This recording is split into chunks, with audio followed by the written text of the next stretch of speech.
It's all new. Don't want to get copyright infringement there, but it's all new.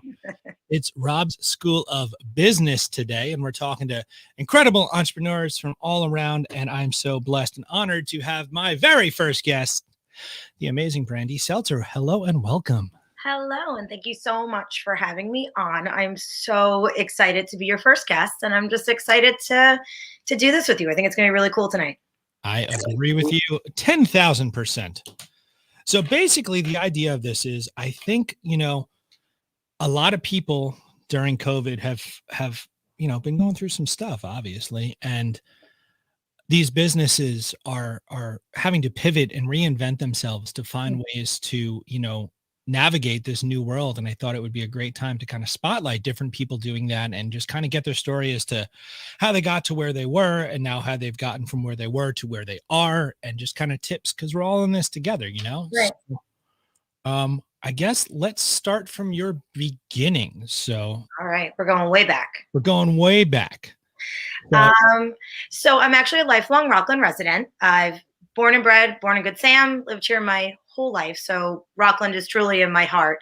But I actually grew up as part of a family of entrepreneurs. So the entrepreneurial spirit and owning, your own business has always been with me. My dad, I think, and he's probably watching now, so if I get it wrong, he'll probably comment. I think he bought his first pharmacy when he was 25 years old, and he was a pharmacist, and he always wanted to own his own place. And for as long as I had known growing up, owning a business was what you did. But it also goes back to even my grandparents. So they owned florists, they owned diners. My grandfather was a master watchmaker. So we've always had that spirit, I think, just innate in us. So when an opportunity had come, I was basically in my senior year of college. I was a competitive gymnast, and I had been working for years as a gymnastics teacher. And I found this place that was basically going to be opening from the ground up. So I got in when it was literally concrete and hanging lights in just a warehouse space.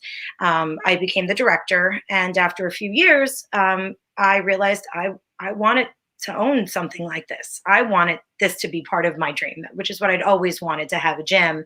And my dad was like, well, then let's pursue it. Let's do it. And we made them an offer to become partners, and they asked if we wanted to purchase it. So at 23 years old, I became an owner of the little gym in Nanuet, and I was there for 10 years until unfortunately it closed. But it definitely was a lot harder work than I think anybody ever realizes to own your own business. And I think, especially being that young, the lessons I learned were definitely invaluable to what's brought me to my next entrepreneurial, I guess, adventure, which is to be a real estate agent. Wow, there's so much to unpack there. I know. I talk so much. You have to cut me. No, please. So I didn't say this to you prior to us starting, but this is super laid back. You can literally, I'll sit here and listen to you talk for an hour. I'm totally fine with that. You are the star. I am just the conduit to get the information to the masses. Right. So that's fascinating that it was the gym thing for a decade. That's really, really cool. Yeah. And then real estate, that's kind of really different, but it's the same thing. I think that's something that people don't recognize. You see people jump from one thing to another thing to another thing, and it's like, well, how could one person be so many things? But I think when that spirit is in you, and that be your own boss, 9 to 5, what's that? Just it's wake up to go to bed. It's after everyone goes to bed. It's that I hate the hustle and grind, these play out words, but it's what it is. And so I met you, ironically, my family was in the restaurant business on and off for prior to my life, some chunks of my life. And my dad had, Spampies and Airmont. And that's how we met you. And then you were singing in a band at the time. Yes. So get into that as well. But it's just funny how I met you in my dad's business, but you came from family businesses, and now, parallel paths. I think it's funny, and I think you made a really great point, because I always make the joke that I'm a jack of all trades and a master of none, that I always seem to dabble in kind of everything, and I always have these crazy ideas. But one of the things that people don't realize is, to be an entrepreneur, you also need to be a salesman. You have to sell yourself, because it comes from within you, and that desire to actually want to hustle in that way, not the hustle in the 9 to 5 grind, but to have to hustle in a different way. So going from being a gymnastics teacher, but still owning my own business, I had to sell the program. I had to work with parents and explain what I was doing and where my passion was coming from, and then translate that into something tangible for them to see in their children. So I actually think that going into real estate was almost kind of a no-brainer in a way, because I still get to do the same thing. I get to go out every day and talk to people, and I get to be a part of the most incredible part of their life. So important to buy a home, and I get to share in that experience, good, bad, ugly, everything that comes between. But I get to be their friend, their therapist, their, kind of everything. And a lot of the people who I have sold a home to have become my friends, have stayed with me, and recommended me. So I think those are relationships that you create. And again, I think that comes from that entrepreneurial spirit, that desire to express yourself, not just through words, but express yourself also in business, and through something that can be fruitful for not just the person you're serving, but also for yourself. 100%. And, I think the string that connects all those different, all trades is the ability to sell.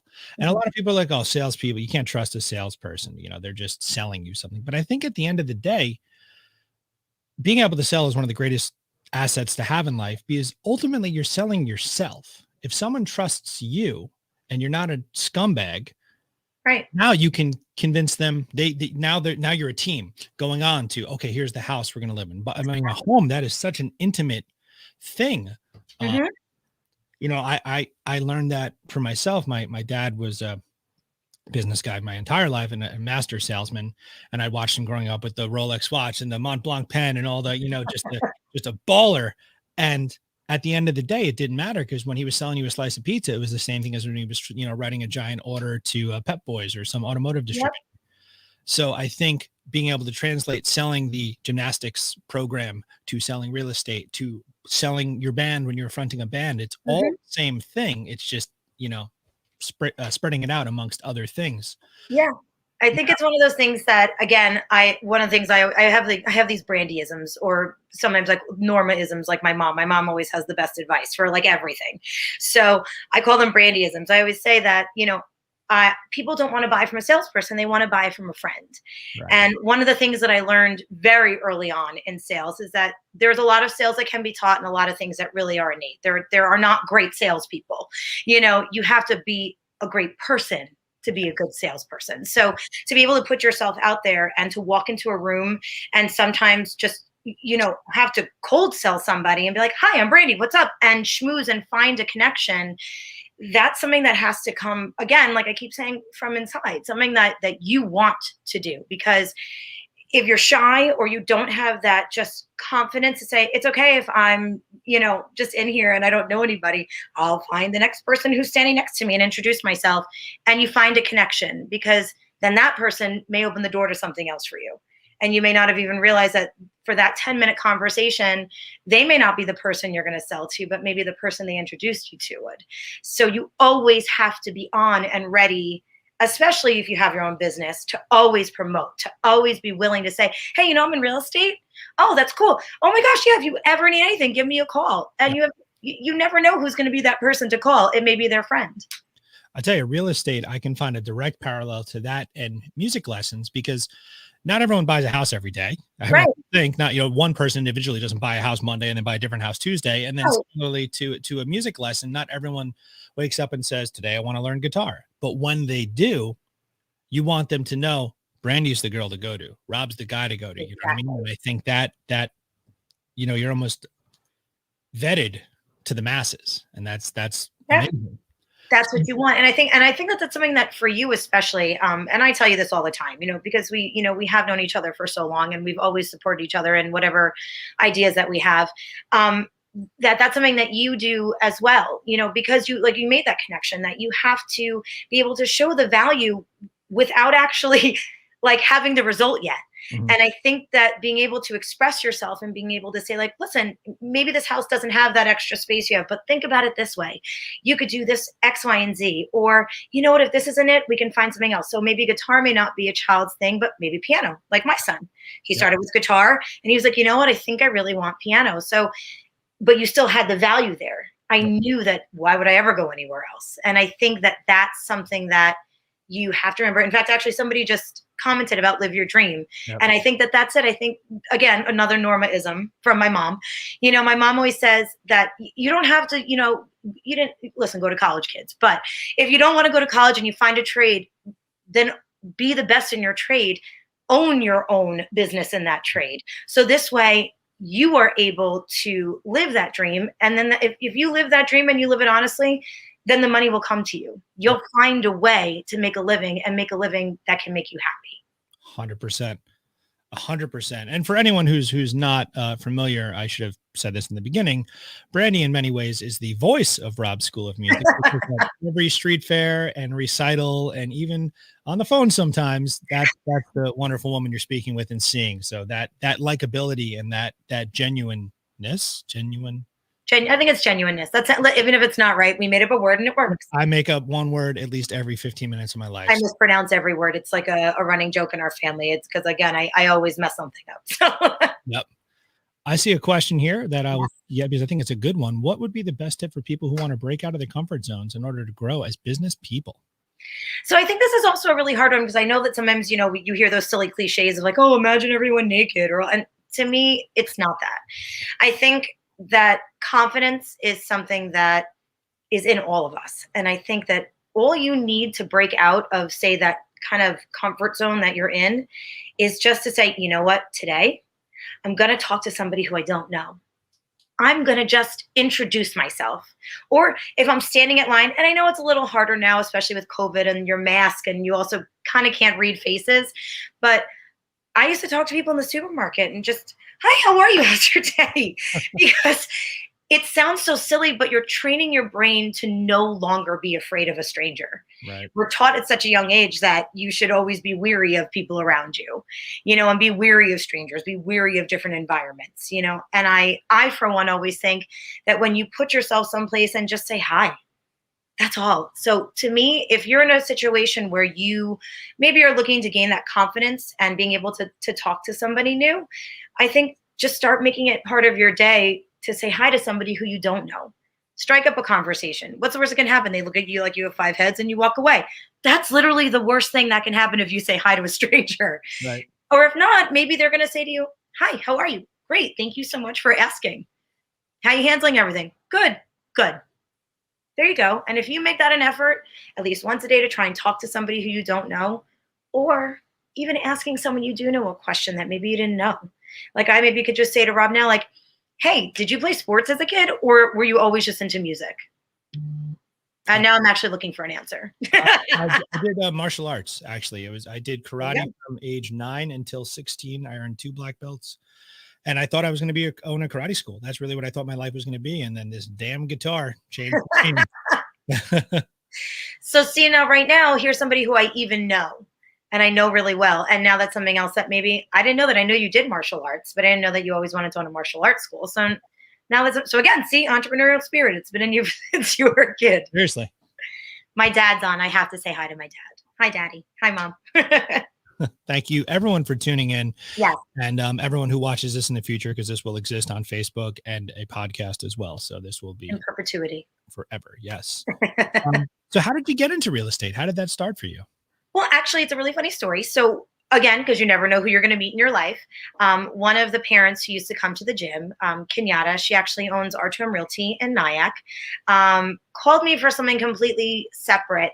And then our conversation just kind of, actually, hold on, let me backtrack. I actually went to see a psychic, believe it or not. And out of nowhere, they said to me, are you in real estate? And I was like, no. They're like, I'm like, I'm thinking of selling my condo. And they were like, no, this is working in real estate. Are you in real estate? And I said, I'm not. And they said, well, you're going to be. Now thinking to myself, like, the gym just closed. I had 2 kids. Like, I was like, no, I'm not doing anything else like that. And 2 weeks later, Kenyatta called me. and basically just said to me, "You've been on my mind, and I have this other idea, but now that I have you on the phone, have you thought about real estate?" And I actually expressed to her the conversation with the psychic, and she said, "I think I'm starting my own brokerage firm, so why don't you get your license?" I hung up the phone. I called my mom and I said, "Do you want to lend me $150 so that this way I could take this class?" And she said, "Yeah." And basically, my husband, David, my mom, my dad, my mother-in-law, basically anyone who knew me was like, "I think this is great." And within 3 months, I was a licensed real estate agent with R2M, working with Kenyatta, who was my mentor for a couple of years. And I'm so grateful for everything that she taught me, because she gave me such an innate sense of the joy of real estate. Not perhaps the nitty gritty of like really working it, but the joy that real estate can give you, like I said, and also what you bring to someone else. And then within 3 months after that, I had my first sale. And I worked with R2M for a few years, kind of bounced around a little bit, trying to find, I think, my home. And right now I found my home at Century 21 in New City. I work with the greatest women in the world and a couple of really awesome guys. But they're just, our office is like a family. And that's what I was searching for, a place to go home when I was doing this. Because I know that obviously real estate, you need a brokerage firm to work under. So I like that I have parameters, but I like that it's my business. I choose what I do. I choose how much I work. I choose when I work. They just give me the tools to succeed more. That's awesome. Yeah. That's awesome. Now with, I'm going to ask a ton of questions about please. Our current time in real estate. Yeah. I just want to understand, for those who don't know, cause I watch $1 Million Listing New York and, LA or whatever it is. And, I love those shows. They make it look incredibly glamorous, but then I also see them doing, these open houses and things where, at least it appears on television, that they're laying out tremendous amounts of money purely on spec that you'll recoup if you sell, but if not, you kind of got to eat it. Is that how it works? Well, I think they, just like most of those shows, like an HGTV and all that stuff, they really glamorize it. Right. When it's great, it's just like that. I have all sorts of beautiful outfits. I'm totally kidding. But no, it's a lot of work. And when you do those open houses, especially when you start getting into the larger listings, you are laying out a lot of your own money up front. And I think one of the misconceptions that people have is that our commissions are so big, and we make all this money, where you don't realize, especially now with COVID, that we can't do some of these parties. We can't do some of these traditional open houses where they've moved to something virtual. So it's targeted advertising, where now maybe you're paying Facebook a couple $100 a month to advertise a listing, where you're sending out mailers and emails and your follow-up and your driving and your gas and all these things that come out of your pocket in the hopes to get this one big commission. And if it doesn't sell, hoping that they're going to still choose you if it expires. And I think that that's something that a lot of our industry adapted really well to, moving when COVID happened and we got shut down. How do you move a business where this interpersonal relationship is so vital to them being online? How do you have a conversation with a client similar to how you and I are doing now, where I would have to have this really difficult conversation with the client about lowering a price on a house because no one's showing right now. So maybe we take it off the market, and then being like, great, well, now I can't buy this house. And not being able to hug somebody or just say like, it's okay. We're going to figure this out together. How do you translate that when you're just looking at a two-dimensional screen? Sure. Yeah, that has to be incredibly challenging. I know my parents are in Florida and they're selling their house now. And, they're senior, I guess they are senior citizens. And you hear that? And, they leave the house when the house is being shown. They couldn't do an open house, obviously. They have sanitizer and gloves and masks and visors and all of these extra things that I would imagine would make someone generally be like, well, I don't even want to bother looking at a house now because I got to do all this extra crap and risk my life to do it. But at the same time, I hear from other people that the market's pretty hot right now. So the market is insane right now. I have multiple buyers that we can't find anything. And if anything comes up, it's gone within days. Our market, it's right now, it is the seller's market, but you'd be surprised. And I think the same way, probably a year ago, because basically this is when it, all really kind of, I guess, hit the fan, right? Was about a year ago. And if you had said then that it would become so normal just to like wear a mask, that that's just what you do now to protect yourself and society at large, probably people would say, I don't want to go look at a house and have to do this. People used to complain to put on booties before, where now, you walk in, you're like, there's no hand sanitizer. What's wrong with this listing agent? How do you not have hand sanitizer here? So I think we've adapted the industry. And I also think, our buyers and sellers have adapted as well to understand that this is the new climate, that we're dealing with. But there are qualified buyers and there are people who life still goes on. No matter the hardships, I think we as just a human race, we adapt and we change with whatever comes our way. And I think that's what we've shown in our industry, just also as people, that we figured out a way to still see people we love, to still have that engagement where the 2D maybe isn't so bad, because look what we're doing. Right. And we've had a few times where we've talked on the phone, and talked through Zoom and cracked up. And do I miss being able to sit in the studio? It's like one of my favorite places when I'm down at the school. But at least I get this here and there. I barge into Brody's lessons. So I think we find a way to adapt, and I think the market adapted to that as well, and our buyers and sellers. Cool. Yeah, because I remember, in college, I had my degree was in music, but it was like divided up in a weird way where it was like a third performance, a third production, and a third Right. business. And some of them were music business classes, but a couple of the courses I had to take were just straight business, Yeah. accounting and marketing and things like that. And when they were talking about investments and assets and things, real estate was one of the things that one particular professor always focused on, saying, that's the one thing, because it's finite. There is a limited amount of space they can build upon, and once it's gone, it's gone. Therefore, owning property is valuable forever. So Yes. you find now that people are looking for these investments more than normal, or is it just looking for places like, we hear these mass exoduses from the city and everyone's moving up Yes. to where we are now. So what's going Yes. on? Well, there is a mass exodus happening from the city and from a lot of places. But yeah, I think that what people are realizing, especially, even though, yes, I know there's a lot of people who've made so much money in the stock market, but it's volatile. Real estate is something where you can, if you buy something that say like a condo, perhaps you can rent it out, and then that's a monthly income for you, or you have that, and then it's something that you're able to say have as a second home, or eventually sell, and I think it's something that say like even our parents had that option. When your parents moved to Florida, they were able to sell a house, and it gave them wealth. It gave them something that they were able to take and translate to their next step in life. So owning real estate is something that should be a goal, I think, for most people, especially if you have the ability to do so.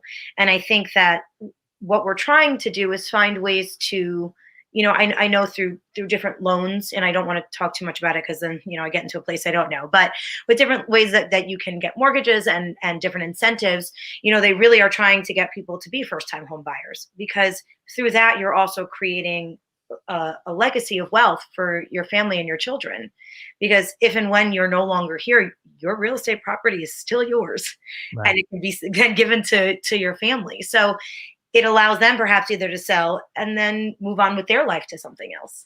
So owning real estate really does give you a real foundation in building your wealth for not just now, but also for the future. Awesome. Yeah, I think it's so, as watching friends of mine start to move from the renting to the buying Yeah. phase of their lives. James, they just moved across the country. They Okay. bought a I beautiful, know. hate them for it, but That's all right. We forgive you. We love you. those are her words, not mine. I didn't say that. I'm speaking for both of us now, so he just be quiet. Um, Watching people go through that process, it seems for a first time buyer very daunting. Yes. I just knowing you as a person, I'm sure that you make people so incredibly comfortable. What are the steps someone would be taking if they're looking to buy their first home? Sure. I actually do specialize in first time home buyers. They're my favorite. I I love to work with it with home, first time home buyers. And one of the reasons I do is for that reason, that it is a really stressful thing to do to buy a home. I mean, it is, it's a lot of time and work, even if things go perfectly. So one of the things I usually tell everybody if I say get a cold call from someone who's interested in starting the process, is I usually ask if they're working with an agent, because obviously if they are, then I can't take them. That's legal 101. But then also if they've had a pre-approval. And if you don't know what a pre-approval is, that's usually if you speak to a bank or a mortgage broker, and they're able to run some numbers for you and let you know what your buying power is.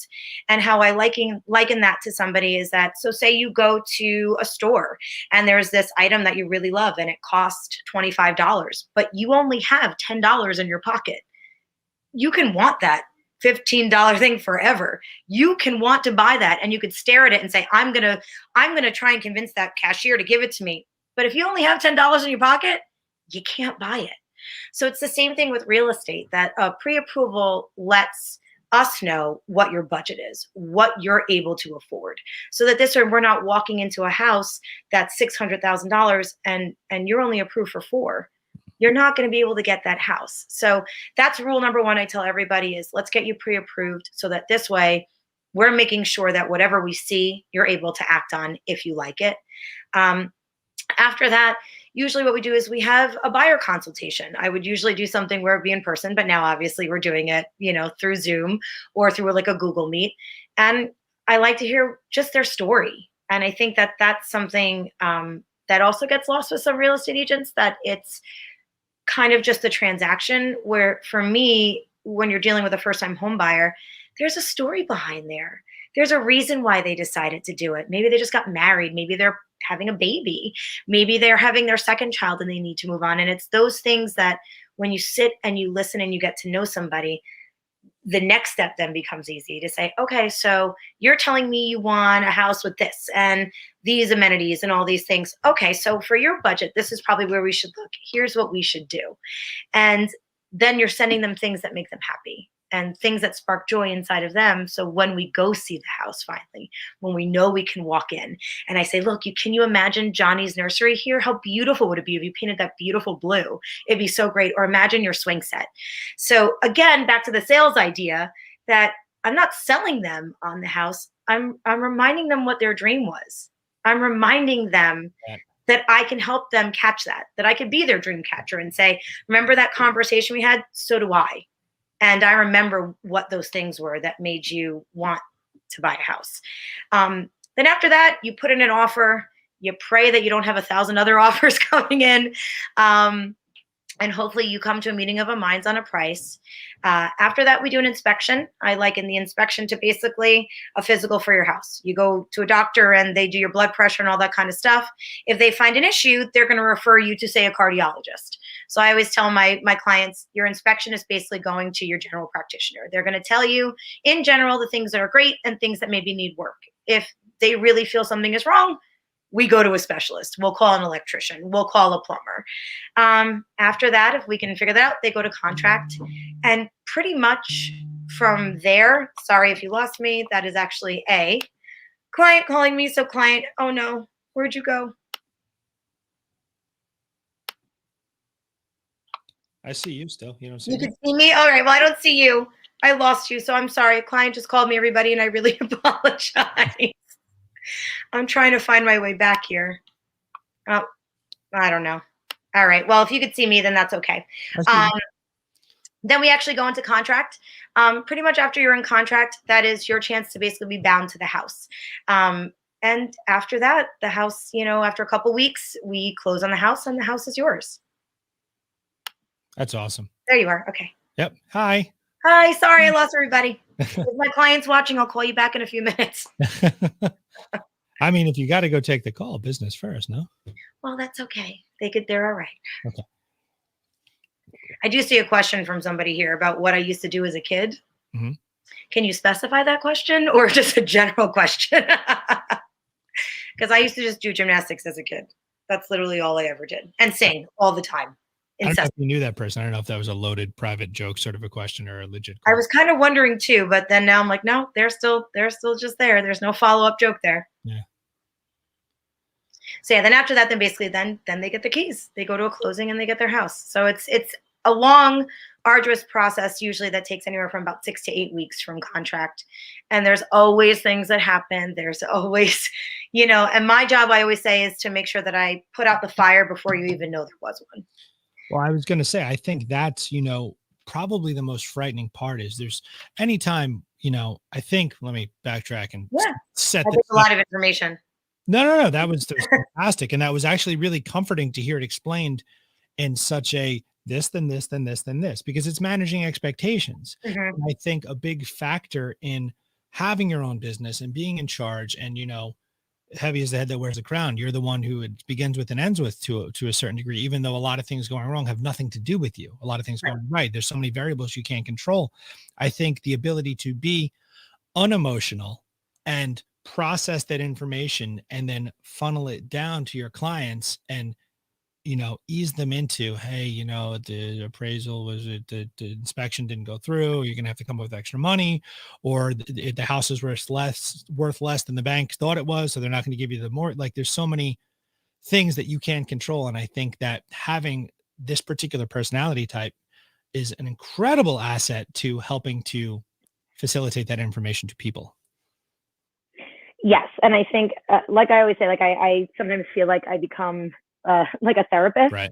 because you handle sometimes a lot of disappointment, from people if perhaps their offer doesn't get accepted, and say they really wanted this house and we fought for it and changed our offers. I think one of the things that, not to toot my own horn, is I try my hardest to always have empathy. I try my hardest to always have empathy for people because, again, another Normaism. So I hope you're watching, Mommy, because I'm totally quoting you 100 times here. She always reminded me that you never know what somebody else is going through. So even in this moment that you're dealing with them losing the house, they may have had 10 other things going on in their day. Right. So if they're mad or they're disappointed or if they get angry at you, you can't hold that against them. What you have to do is you have to treat them with kindness and empathy and say, listen, I understand you're upset, and here's how we're going to deal with this. And here's how I feel. Sometimes I try and give them my own story to say, hey, you know what? Like I missed out on the house that I had. They accepted another offer after we were about to get started, and I thought it was over for us, but it worked out. I ended up here. And how disappointed I was to have to tell my own kids, right, that we lost on a house that we really loved. But I think for me, it's having empathy for the people around you and just always knowing that everybody's journey is different. And even though you're on this journey together to buy a house, the ups and the downs are handled so differently from people, and just to show kindness and love. That's really important. And I think that that's what sets probably you apart from other people who may be jaded and burnt out and just pissed off at the world and then treat their clients like garbage because of it. I see a question here from someone. His name sounds like a very handsome man. I'm not sure, but I just before I say the question, I remember when I was in college, I had a lot of friends who went to art school and music schools, and a lot of them were in the city and other metropolitan areas around the country. And after they graduated, they're like, oh, I'm just going to pick up a real estate license so I can, rent apartments or something. Like, it was no big deal. Right. But David's question, what advice or tips would you give someone who is new to real estate or maybe ready to switch careers? How do you get into it? Is it something that you can do as a side hustle while you have a main gig, or how would you balance?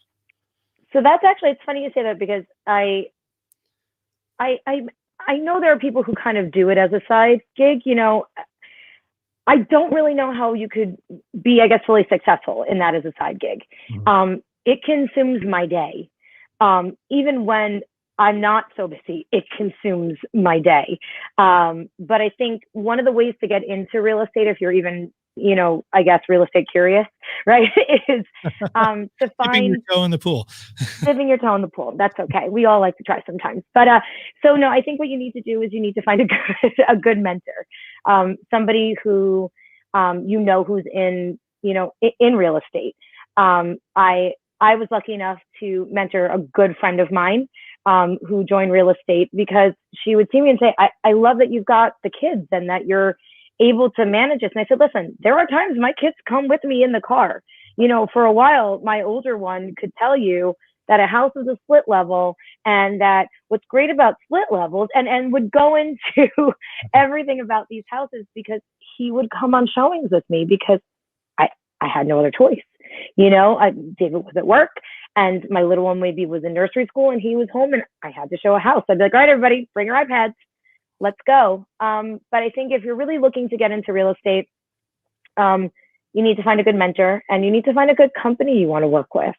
I wish that I was very thankful that I started with a company that started from the ground up, because I had a chance to really learn, I think, a lot more than perhaps if I had originally worked for a larger company. However, now I'm so grateful that I am working for really one of the most recognized names in real estate, a Century 21, because of the tools that they're able to give me. So find a really good mentor, find a great company that you want to work for, do the research, and the logistics of it. RCC gives an online class. You can literally sign up for it and take it and take the proctored exam and then take your state licensing exam. So it's something that you can start today. And it's one of those careers that if you have a desire in you to hustle, you will be successful at. You will find a way to be successful, whether it's in residential real estate, commercial real estate, maybe even property management. If numbers and cents are more your thing, maybe that business side of it, it's not for me. I am not a math person. I only know percentages of like what my commission is and what the percentage of your down payment is. Those I can do in my head. Pretty much anything other math related, I ask David. Does the license expire, or once you have it, you have it? No, it expires and you have to continue your education. So every 2 years, I'm required to take certain classes. My phone just went off again. So if you could still see me. So if you need to step off for a second, I can hold the stage. They can wait a second. Oh, they went over there. They can all wait a second. I'm actually going to turn my phone off so that this thing doesn't keep happening. It's amazing that in real time you're getting business calls. I mean, she's in an interview. I know. She's still hustling. That's this guy. Mission accomplished. I'm like literally texting my client and be like, I'm on Facebook Live. I will call you in a few minutes. And hey, anyone out there who's watching, I usually don't send people to voicemail. So so again, find a really good mentor, find somebody who's going to be able to teach you. And also I think that's one of the things too, you have to find someone who wants to teach. Right. There's not a lot of real estate agents who are really willing to, I think, impart a lot of their knowledge. So I, for one, love talking about real estate. And so if you even show the slightest interest, I'm going to talk your ear off, which is what I've done for the last 25 minutes. And especially that, if you are interested, I could tell you how much I love it. And it was the best career move that I have ever done. I never thought that this would be where I would end up, but I'm so grateful that Kenyatta called me that day and said, hey, do you want to go into real estate? That's awesome. I think it's so inspiring. I'm the kind of person where I think Sam hates when I say this, but I'm passionate about passion, right? I can hear her screaming a half hour from here at home. But to me, you're just a passionate person. I've seen it when you're singing a song. I've seen it when you're helping me here at the school. I've seen it in this part of your life as well. And then of course, as an amazing mother and wife and just all the things that you are as a person, I think that's freaking contagious. It's just I don't know how anyone watching this isn't like, I need to reach out to her. This is awesome. Well, thank you. And I think passion, I've been told that before, and usually people say it's my energy, that I have a contagious energy. And me, I just think it's a nervous energy, but apparently everybody seems to respond to it. But I think you have to have passion in anything you do. If you're going to do something, do it well and do it with joy. Do it with fun. Because even a crappy situation, I heard her say no. I think you need to always approach everything with that passion. Anything that you're choosing to do. And I think, again, we're very blessed because we are in industries where our passion can show freely.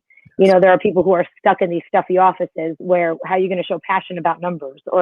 David may disagree, but, how are you going to show passion about, just numbers and cents where, I can come home and be like, I saw the coolest house today, or oh, Rob and I were talking about it, and we're going to do this awesome song at the street fair, you know, and we're going to sing, and then we're going to get these other kids involved.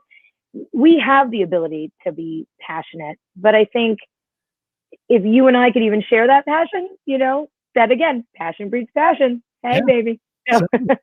It does. And that's like, this has been incredibly perfect because I think it is setting the tone for what this will be about, and just like-minded people talking about the things that make them tick and stuff. I had one more question, and then I wanted to go to my, Yeah. my business themed rapid fire questions. Yeah. I lost Oh boy. track of my final question. There is a question there about what was the most challenging part of my career. I don't know if you want to answer that one, because was- that is a really good one. that was- I did have a set of clients that were probably the most difficult people I've pretty much ever dealt with, and it was definitely a hard go. And I think the hardest part was going back to what we were talking about my energy and my passion. They just did not like it. So our energies just didn't mesh. And it was one of the very first times I'd ever encountered anybody who didn't like me, you know, or didn't like the energy I was giving out. And I got through that because I had a really great support system, not just from my family at home, but also from work. So they were able to guide me on how to handle it and how to take a step back and look at the situation globally, as opposed to just me having my feelings hurt, even though I legitimately still hold on to my feelings being hurt right now. I'm always still a little bit bitter about it, because like that one person who didn't like me. But I was able to take a step back and see perhaps where my energy may have put them off a bit in the beginning, and how I handled it and in their situation. And again, it taught me a really good lesson, going back to my Normaism, that you don't know what somebody else's life may be. So their dynamic was something that I didn't understand. And I had to take a step back and figure out, how then do I fit into that dynamic? So that was the most challenging, with the client who just didn't get me as a salesperson, or just as Brandy Seltzer. Their loss. No, I get it. I can relate to that, because there's definitely been times where, like, as a you know, I've been in lessons with someone where I'm throwing everything I have at the person, or like even someone like the teachers that I have working for me, that like I couldn't find a negative about them if you paid me to. And then Right. sometimes there's just that one person who just doesn't connect or doesn't get it, or bucks everything you throw at them. And it's like, you know what, then maybe it's just, I heard this term one time, and I feel great when a circumstance happens where I'm in a position where I can do that. It doesn't happen often, but when you're in a certain place in business and you're set up in a certain way and you've built yourself to a comfortable position, you can recognize that your time is incredibly valuable. I'm trying to get the words out. They're not happening. Right. But basically, like, you have to recognize if someone is not compatible with your ecosystem, not compatible with the way you work, you can fire that person, fire that student. You can fire a client. And it is a liberating feeling. I mean, Mm-hmm. because if they're just not on that same wave, it's going to mess it up for everyone else. It can suck that energy out of you like a vampire. What was good though is what came out of also that situation. So something similar was, I ended up meeting the person who brought me to Century 21. So again, I always look back on that, and it was a really tough place to be in. And we spoke. She was a great support person. So it was one of those things where when I was ready to make a move, I was like, well, that's where I'm going, because she didn't have to take that time out to care for me. She was on the other side of the deal, you know? So she was representing the seller, and she took the time out to say, how are you? What's going on? Why are you upset? And it meant always more to me than anything that I could say. So shout out to Maria Creasel. I always love you for that. I remember sitting with you here right out in the front, and we were talking over a couple of changes you were making, and whichever was fine. So it all worked out.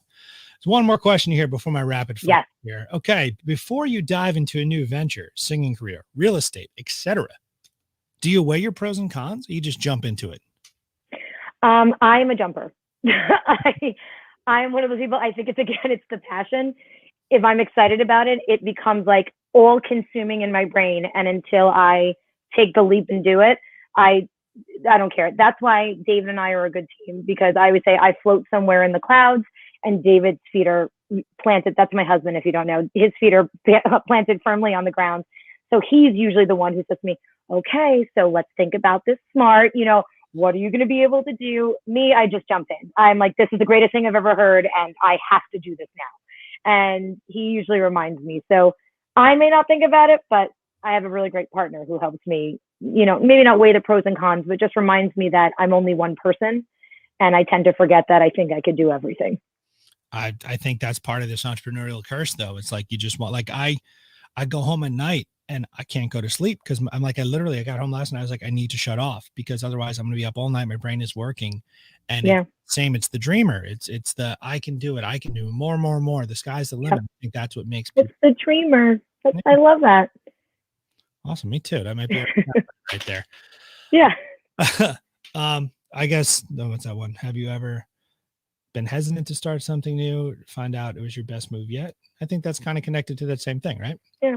No, I'm a firm believer that I always believe that there's something kind of bigger kind of at play. So I always say, if you recognize the signs, you see them, so if you're open to that kind of an energy to say, like, where is the universe kind of pointing me? Sometimes you don't really need to think so much about it. And you don't need to say, is this right or wrong? You say, you know what, I'm going here. And one of the things I've learned is that I had some really, when the business closed and all these things happened, and it was really traumatic for a long time. And I was really sad and depressed. And looking back on it now, there's not a single thing that I would change. Every step I took, whether it was right or wrong, led me to today, led me to be the smart and educated person I am now and confident person I am now because I failed, because I messed up, because I didn't realize what needed to go into owning a business.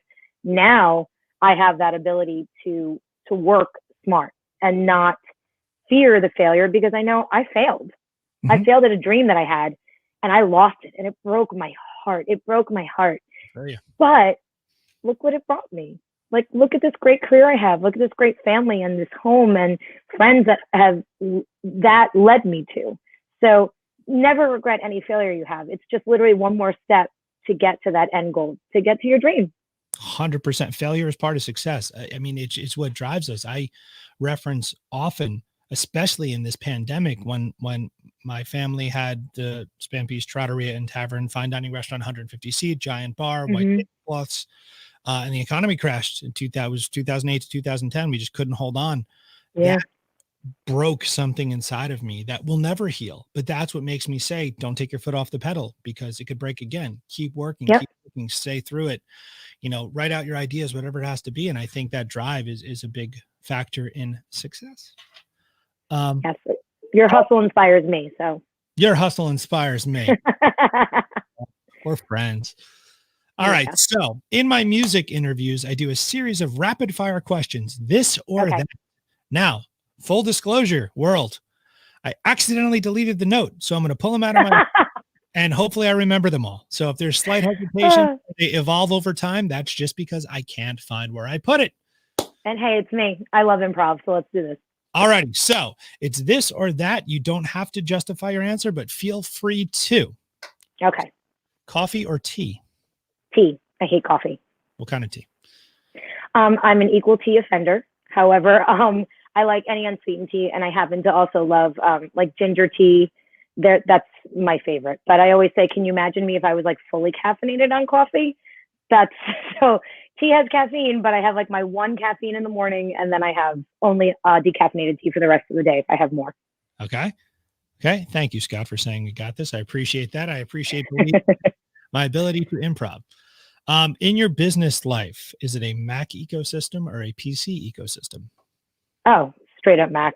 I'm an Apple girl, fully and completely. Apple and me, BFF. Cool. I think that's the right answer. Are you a work until the late hours of the night or wake up super early? Or not? I think probably wake up super early. I used to be a late into the night person, and then kids. Kids. Oh man, what was the other one?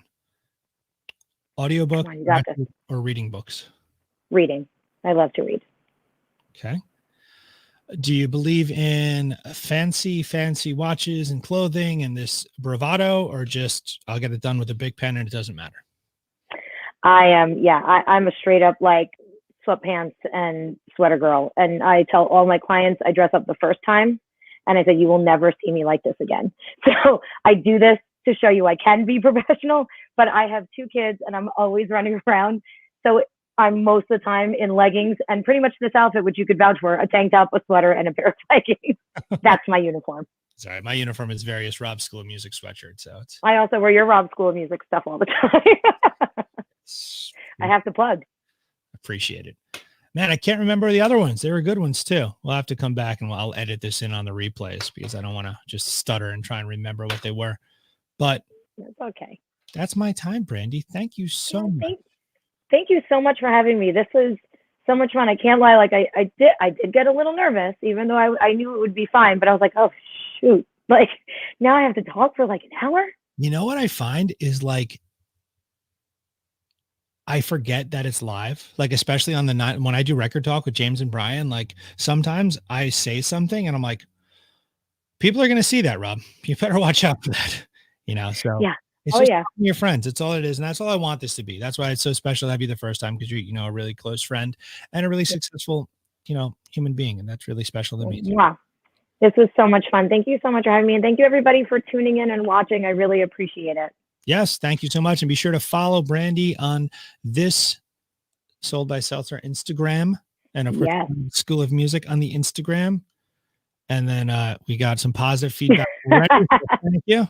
Thank you, sir. I owe you a drink, and we'll see you guys next time. Thank you so much. Thank you.